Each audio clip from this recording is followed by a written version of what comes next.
பிடிச்சு கொடுத்தேன், என்னாச்சு? இன்னும் இறங்க மாட்டேங்குது. அப்ப முழுசா எனக்கு பிடிச்சிடணும்னு கேட்டு இருக்க. பிடிச்சிருவோம்னு சொல்லிட்டேன். நான் வார்த்தை சொல்லி வர்றேன், கவனி.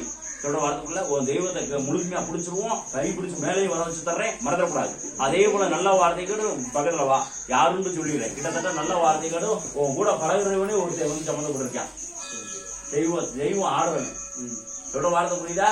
அவனாலதான் உனக்கு பெரிய பிரச்சனையே இருக்கு. தெய்வத்துக்கு வார்த்தை கவனிக்கணும். சொல்ற முடியல, சரி, அவனையும் நான் தள்ளி வைக்கிறேன். இந்தபடி நல்ல வார்த்தைகள் இதை மஞ்சள் துணியில முடிஞ்சு வச்சுக்க, 11 ரூபா காணிக்கை வச்சுக்க, பக்கத்துல 11 ரூபா காணிக்கை வச்சுக்க, உன் தெய்வத்திட்ட நல்லா முடிச்சு போடும். அதாவது நம்ம எப்படி இந்த கோழி அதாவது சொல்லுவீங்களா, நீங்க கூட சொல்லுவீங்க, போட்டு கொடுப்போம்னு சொல்லுவீங்கல்ல. நல்ல வார்த்தைகள் எப்படி மனுஷங்களுக்கு தான் போட்டு கொடுப்பீங்களா, அது மாதிரி தெய்வத்திட்ட முடிச்சு போடு. அதாவது நீதான் பாத்துக்கிற, நீதான் அவனை வந்து தூக்கி அடிக்கணும்னு சொல்லணும். நான் சாதாரண மனுஷன். சொல்ற வார்த்தை புரியுதா? நீ என் கூட எப்பவுமே இருந்து எனக்கு செயல்படுத்தி கொடுக்கணும், எனக்கு முன்னின்று வழி நடத்தணும்னு சொல்லணும். யாருக்கிட்ட?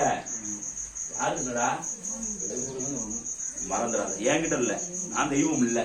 நல்ல வார்த்தைகள் இருக்கு. இதை வருமானத்துக்காக கொடுத்துருக்கேன். அதே போல வீட்டுல குழப்பங்களும் இருக்கு, அதையும் சரியாகி கொடுக்குறேன். அதே போல வருமானம் முக்கியமா கடன் இல்லாம வாழணும், முக்கியமா அதுக்கு வருமானத்தை கொடுன்னு கேட்டு இருக்கேன். இது வருமானத்துக்காக தான் கொடுத்துருக்கேன். மறந்துடக்கூடாது. வீட்டுல மஞ்சள் துணியில முடிஞ்சு வை, 11 ரூபா காணிக்கை உள்ள வச்சிரு. மறந்துடக்கூடாது ரமணன், மறந்துடக்கூடாது ஐயா, மறந்துடக்கூடாது.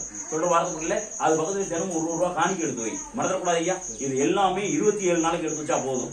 அதே போல நல்ல வார்த்தை கைப்பிடிச்சு மறந்துட்டு இந்த விவிதி வீட்டுல இருக்க விவிதியோட போட்டு வச்சுக்க. என் நாமத்தை அடிக்கடி சொல்லு. யார் நாமத்தை?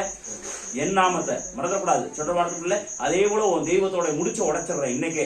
சொல்ற வார்த்தைக்குள்ள அதே போல ஒரு தெய்வத்தை கெட்டியா உனக்கு பிடிச்சு கொடுத்துறேன். மிஞ்சி போனா நல்ல வார்த்தையை 23 நாள்ல மாற்றம் தெரிஞ்சிடும்.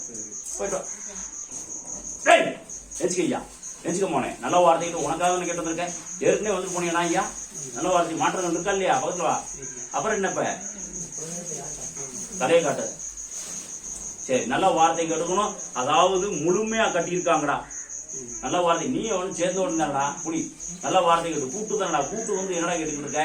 நல்ல வார்த்தை கேட்டு அவனுக்கு தனிப்பட்டு கட்டியிருக்காங்க, உனக்கு மொத்தமா குலதெய்வத்தையே கட்டிட்டு இருக்காங்க. சொல்ற வார்த்தை புரியுதா? நான் சொல்றேன்டா, என் சொல்ல விடு. நல்ல வார்த்தை சொல்ற வார்த்தை புரியல.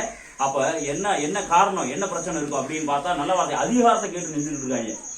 சொல்ற வார்த்தை புரியுதா? அப்ப நானா நீயா? எப்படி நானா நீயா? நீ பெருசா நான் பெருசாடா? இப்ப சொல்ற நீ பெருசா நான் பெருசா? பேசுறவன் பெருசா, நின்று கேட்கிறவன் பெருசா? பேசுறவன் பெருசு. அப்ப இது மாதிரி பேசணுமா? எப்படி நின்று நீ கேட்கணுமா, நான் பேசணுமா? இப்ப புரிஞ்சா? இப்ப புரிஞ்ச விளக்க இப்படித்தான் கட்டிட்டு இருக்காங்க. அப்ப யாரு பக்கம் நிற்கும்? உங்க பக்கம் நிற்குமா, கட்டி விட்டு பக்கம் நிற்குமா? எவ்வளவு நாளைக்கு நிற்கும்? நிற்காது. சொல்ற வார்த்தைக்குள்ள உடச்சு கொடுத்துட்றேன். நான் சொல்லி வர்றேன். இதை நீ என்ன செய்யணும்னா ஆலயம் இருக்கிறதுக்கு போவீங்களா? போக முடியுமா முடியாதா? கேட்டது போய் சொல்லுங்க. போகலாம். இந்த கனியை ஒன்றும் செய்ய வேணாம், வெளியில எல்லாம் காட்ட வேணாம், அப்படி எல்லாம் இது பண்ண வேணாம். கைக்குள்ள இப்படி வச்சுக்கோங்க. ஆலயத்துக்குள்ள போங்க, கைக்குள்ள இப்படி வச்சுக்கோங்க. ஆமா, உங்க தெய்வத்துக்கு தான், உங்க தெய்வத்துக்கு தான் மறைச்சு வச்சுருக்காங்கன்னு சொன்னேன்.